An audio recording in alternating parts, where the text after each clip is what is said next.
Hello, my passionate learners. I hope you all are doing great. And welcome back to another exciting video with Sapphire Academy.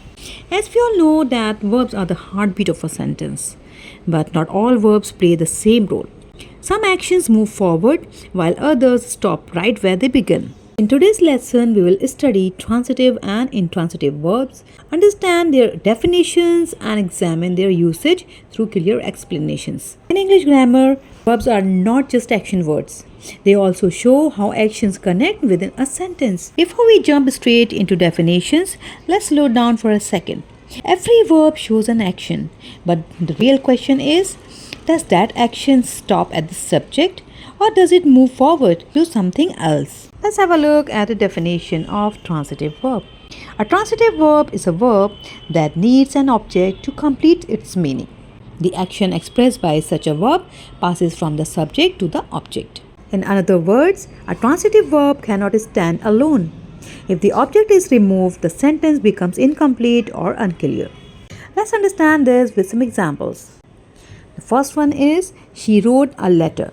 Second one, the teacher explained the lesson. And the third one is, she opened the door. See this.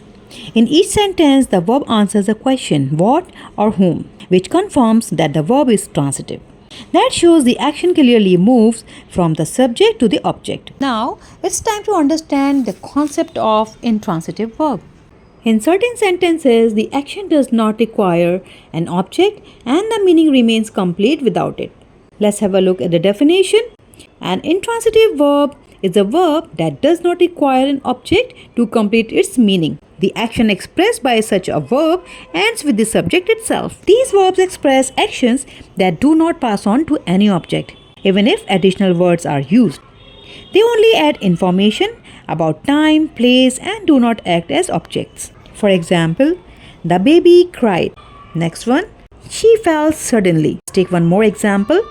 Rohit arrived late. Words like suddenly, late describe the action but are not objects. Dear learners, pay attention. It is important to note that some verbs can function as both transitive and intransitive depending on their usage. For example, she opened the door. Next one, the door opened slowly. Thus, the functions of the verb depends on the sentence structure. To conclude, understanding transitive and intransitive verbs help us form clear and meaningful sentences. By carefully observing whether an action requires an object, we can easily identify the types of verbs used. Thank you for watching it. We will continue with the next topic in the upcoming lesson. Until then, keep learning, keep growing, and keep shining.